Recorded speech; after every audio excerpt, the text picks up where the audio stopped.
कहानी की शुरुआत 1899 के न्यूयॉर्क शहर में रहने वाले डॉक्टर एलेक्स से होती है। डेविड के अंदर टाइम ट्रैवल करने का जुनून छाया रहता है, पर उसके दोस्त डेविड के अनुसार उसे कई बड़ी कंपनी में नौकरी मिल सकती है, लेकिन एलेक्स अपनी इन्वेंशंस पर काम करना पसंद करता है। उसकी जिंदगी में उसकी मंगेतर एमा भी होती है, जिसे वो तहे दिल से पसंद करता है। इसलिए उससे मिलने के लिए वो पार्क की तरफ जाता है, जहाँ रास्ते में उसकी नजर बंद पड़ी कार पर जाती है। क्योंकि उस समय में कार नहीं हुआ करती थी, उस कार का ड्राइवर अंत में कार को फिक्स करने में सफल हो जाता है, पर वो हमेशा की तरह कार की ब्रेक को लॉक करना भूल गया था। लेकिन इससे पहले कि कार किसी की जान ले, एलेक्स सही समय पर ब्रेक को अप्लाई कर देता है। अब ये घटना एलेक्स की जिंदगी में कितना बड़ा बदलाव लाएगी, ये हमें आगे पता चलेगा। इसके तुरंत बाद वो एमा से मिलता है, पर कुछ यादगार पल बिताने के बाद एक चोर के लूटने की वजह से वो एमा की जान ले लेता है। एलेक्स इससे बहुत ही टूट जाता है और वो एमा को खोने का सदमा सह नहीं पाता। इसलिए वो तय करता है कि वो टाइम मशीन बैठ करके एमा के भाग्य को बदल के रहेगा, भूतकाल में ट्रैवल करके उसकी मौत को रोक कर। इसलिए वो उसके पीछे दिन रात लग जाता है और फिर 4 साल बाद 1903 में इंसान का सबसे बड़ा आविष्कार टाइम मशीन बनाने में सफल हो जाता है। पर वो इन्वेंशंस के बारे में वो अपने जिगरी दोस्त डेविड को भी नहीं बताता।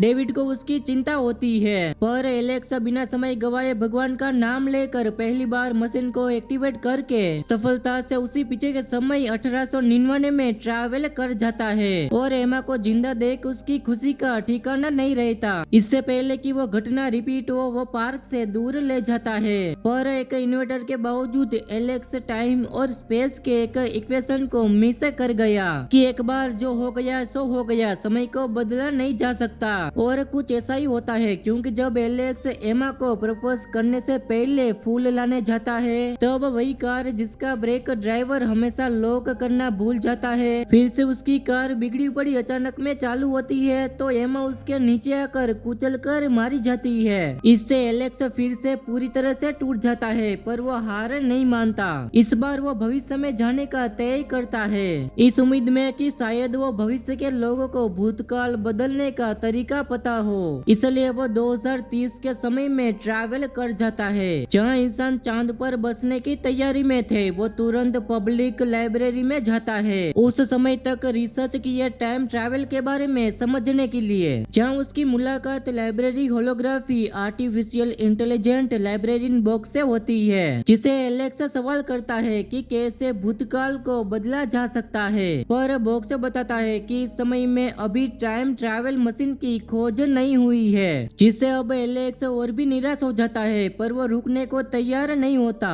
इसलिए वो और भी आगे टाइम जंप करके 7 साल आगे यानी कि 2037 समय में लैंड करता है, पर इस समय में पूरी धरती तबाह मिलती है। 2 सोल्जर से उसे पता चलता है कि चांद को कॉलोनाइज करने की कोशिश में शाइनिंग के कारण लूनर ऑर्बिटर स्टब हो गया, जिसके कारण अब चांद पूरी तरह से टूट रहा है, जिसका मलबा बारिश की तरह धरती पर बरस रहे हैं और अब वो इतने करीब आ चुका है कि वो कभी भी धरती से टकरा सकता है। दोनों सोल्जर उसे रेस्क्यू करने की कोशिश में अपने साथ ले जाने लगते हैं, पर वो उसे पीछा छुड़ाकर अपने टाइम मशीन की तरफ भाग आता है। वो धरती के विनाश का शिकार होने ही वाला होता है, तब हड़बड़ी में मशीन को अननोन बटन दबा देता है और झटके के कारण वही बेहोश हो जाता है और उसकी मशीन लाखों साल आगे अनजान समय में सफर करने लगती है और आगे सफर करने से पहले वो मशीन को ऑफ कर देता है। तब तक एलेक्स 8 साल युग से भी आगे सफर कर चुका होता है और घायल होने के कारण वो वहीं पर ही बेहोश हो जाता है। आंखें खुलने पर एलेक्स खुद को किसी प्राचीन समुदाय के बीच पाता है, जो उसकी भाषा समझ नहीं पाते।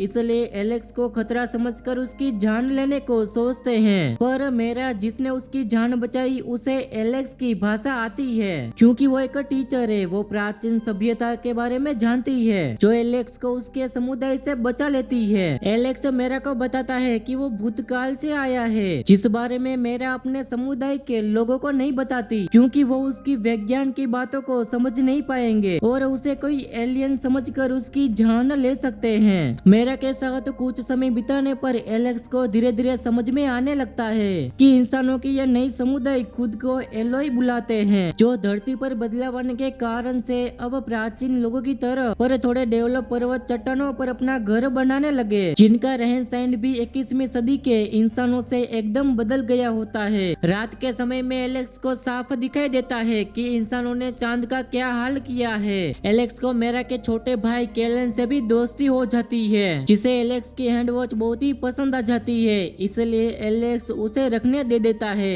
पर उसी रात एलेक्स को बहुत ही अजीबोगरीब डरावना सपना आता है कि उसे जंगल से कोई अजीबोगरीब क्रिएचर पुकार रहा है और विशाल क्रिएचर दरवाजे में प्रवेश करते ही सपना समाप्त हो जाता है। हैरानी की बात तो ये थी कि यही सपना केलन को भी आया। मेरा फिर एलेक्स को समझाती है कि ये डरावना सपना यहाँ रहने वाले सभी को रात को आता है। इसके बाद सभी फिर से सोने के लिए लौट जाते हैं। अगली सुबह मेरा एलेक्स को उसके जमाने के कुछ बचे हुए कुछ मलबे दिखाती है, जो न्यूयॉर्क शहर में मीनार का कुछ हिस्सा हुआ करता था। मेरा के कुछ सवाल करने पर कि तुम क्यों भूतकाल से इस समय में आए, जिस पर एलेक्स सब बता देता है कि मैंने एक खास इंसान को अपने समय में खोया है, जिसे बदलने के लिए मैंने इतना लंबा सफर तय किया। इसके बाद मेरा एलेक्स को टाइम मशीन की जगह ले जाती है। इसके बाद एलेक्स फाइनली अपने टाइम मशीन तक पहुंच जाता है, जिस पर मेरा अपने छोटे भाई केलन को भी अपने साथ ले जाने की विनती करती है। इससे पहले कि एलेक्स कोई जवाब दे, वहाँ पर जोर जोर से ढोल बजने की आवाज सुनाई देने लगती है, जो कि एक खतरे की करीब होने की साइन होती है। मेरा केलन को बचाने के लिए उसकी तरफ भागने लगती है और एलेक्स भी उसका पीछा करने लगता है, पर तभी हमें वही खतरा इस समय अजीब एप्लाइन क्रिएचर कोमलोर नजर आता है, जो धरती के नीचे रहा करते हैं। उनकी आंखें सेंसिटिव होने के कारण ये खास करके रात के समय बाहर निकलते हैं। पर सबसे भयानक बात तो ये थी कि ये एलोय के लोगों को खाकर सर्वाध्य करते हैं। उनमें से एक मोरलोक एलेक्स की जान के पीछे पड़ जाता है, पर एलोय के लोग उसे सही समय पर बचा लेते हैं। पर अंत में वो मेरा को जमीन में धंस कर अपने घर लौट जाते हैं। एलेक्स अब मेरा को बचाना चाहता है, पर कोई भी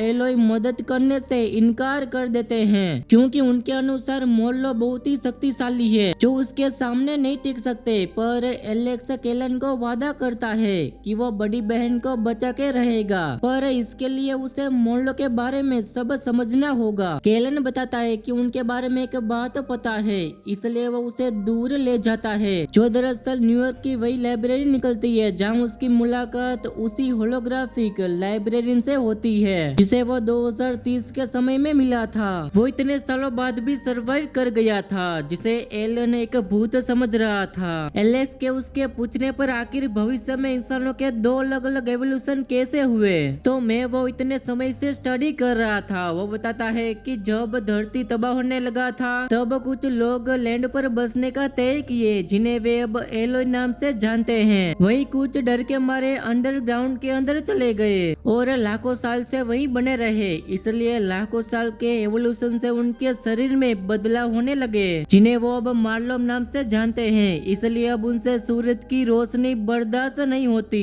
वही भूमिगत कोई खाने पीने का साधन न होने के कारण वो सरवाइव करने के लिए एलोय का शिकार करने लगे। मोरलोक के बारे में समझने के बाद वो उसी नाइटमेयर की मदद से उसी विशाल क्रिएचर नाइट गेट तक पहुंचता है और वो अकेले ही डरावने गुफा में प्रवेश कर जाता है। कुछ अंदर सफर करने के बाद उसे कई टनल्स नजर आते हैं, जिससे उसे लगता है कि कैसे मोरबस कैसे धरती के नीचे धंसकर गायब हो जाते हैं, क्योंकि वो ऐसे ही टनल्स के प्रयोग करके किसी भी जगह से बाहर निकल सकते हैं। आगे और भी डरावना मंजर आता है। वो ऐसी जगह देखता है जहाँ मोरबल्स एलोय को मारकर कच्चा निगल लेते हैं और एलेक्स भी अनजाने में एक तालाब में गिर जाता है। और अब थोड़ा आगे जाने पर उसे जिंदा पर कैद में मेरा मिलती है, जिसे देख के ऐसा लगता है कि किसी ने उसे सम्मोहित किया हो। इतने में ही तभी एलेक्स का सामना मोरबल के लीडर कोल्ड उबर मोलेक से होता है, जो दिखने में बहुत ही भयानक होता है, जो दरअसल मोलेक्स के प्रजाति में सबसे इंटेलिजेंट पीसीस होते हैं। ये वही है जो सभी के नाइटमेयर्स में आ रहा था। उबर मोलेक एलेक्स से कहता है कि उसकी प्रजाति में भी कई भाग है और यह एक एक का रोल है। जैसे उनमें से एक इंटेलिजेंट के पास टेलीपैथी की शक्ति है, जो किसी भी माइंड को कंट्रोल रीड कर सकती है, इसलिए मेरा उसके ही सामूहिक में नजर आ रही थी। और उनका दूसरा इंटेलिजेंट ग्रुप आकर शिकार करते हैं, जिससे अब तक उनका सामना हुआ, लेकिन एलेक्स उन पर भड़क जाता है कि क्यों वो अपने प्रजाति को हर्ट करता है, जिस पर मोरलॉक एकदम भड़क जाता है और उसे गर्दन के नोक पर रखकर वो समझाने की कोशिश करता है कि वो एविल नहीं है, बल्कि उन्हें ऐसा करना पड़ा सर्वाध्य करने के लिए। वो एलेक्स का भी माइंड रीड कर लेते हैं और उसे बताते हैं कि वो चाहे जितना भी कोशिश कर ले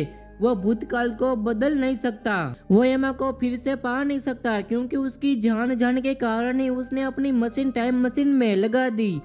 और अगर एना मरी नहीं होती तो उसे मौका ही नहीं मिलता भूतकाल में जाने का, यानी कि उसका भूतकाल में ट्रैवल करना एमा का कारण थी। इसी को ग्रैंडफादर पैराडॉक्स कहते हैं। एलेक्स को अब फाइनली समझ में आ जाता है कि वो क्यों भूतकाल को बदल नहीं पा रहा है। वो मोरलॉक के पास ही उसकी टाइम मशीन होती है और वो तुरंत ही उसे अपने समय में लौटने को कहता है, पर एलेक्स के दिमाग में कोई और ही ख्याल चल रहे थे। वो टाइम मशीन को भविष्य में सेट करके मशीन के शुरू होते ही ओवरलॉक को टाइम मशीन में खींच लेता है। दोनों ही भविष्य में टाइम ट्रैवल करने लगते हैं। वो दोनों के बीच हाथापाई हो जाती है, पर अंत में मोरलॉक मशीन के बाहर वोमल के हिस्से में गिर जाता है, जहाँ समय तेजी से चलने के कारण वो अब बूढ़ा होने लगता है और अंत में वो धीरे धीरे नष्ट हो जाता है। मशीन को रोकने के बाद एलेक्स खुद को और भी लाखों वर्ष आगे समय में पाता है, जहाँ की धरती पूरी तरह से मार्स ग्रह की तरह मंजर हो चुकी है, जहाँ उसे सिर्फ मोरलॉक ही नजर आते हैं, जिससे एलेक्स को समझ में आता है कि शायद भूतकाल में मोरलॉक ने एलोय के प्रजाति को निगल लिया, जिसके कारण अब धरती नष्ट हो गई।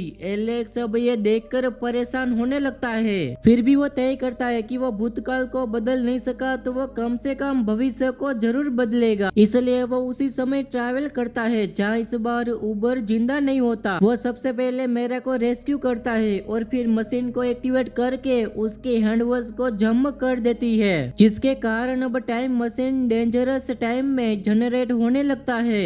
इससे पहले कि वो दोनों उसके झपेट में आए, वो मोरलॉक के हाथ में लगे वो दोनों ही तुरंत भागने लगते हैं, पर अब मोरलॉक का पूरा झुंड उनके पीछे पड़ जाता है। दोनों ही अपनी जान बचाकर भाग निकलते हैं। वो कई बार उनके हाथ लगने ही वाले होते हैं कि कैसे बचते बचते वो बाकी एलोय के सतह पर निकल आते हैं। वहीं अंत में सारे मोरलॉक से डिस्ट्रॉयशन टाइम मशीन में झपेट में आ जाते हैं, जिसके कारण उनका वजूद हमेशा के लिए वहीं नष्ट हो जाता है। इसका मतलब ये है कि एलेक्स भविष्य को बदलने में सफल रहा, क्योंकि अब जब मोरलॉक ही नहीं रहे तो एलोय आने वाले लाखों सालों तक सरवाइव कर पाएंगे, जिसकी मदद से धरती शायद मंजर में भी नहीं बदलेगी। पर इसे पाने के लिए एलेक्स को अपनी मशीन की कुर्बानी देनी पड़ी। पर एलेक्स के मन में मेरा के लिए फीलिंग बनने लगी थी, इसलिए वो यहीं रहने का तय करता है, मेरा के साथ एक नई जिंदगी की शुरुआत करने के लिए। वहीं डेविड 1903 के समय में एलेक्स की जानकारी न होने पर वो वर्चुअली एलेक्स को गुड बाय बेड करता है, इस उम्मीद में कि फाइनली वही नसीब हुआ होगा जिसकी वो तलाश में था। तो दोस्तों, ये भी कहानी आपको पसंद आई हो तो वीडियो को लाइक कर देना।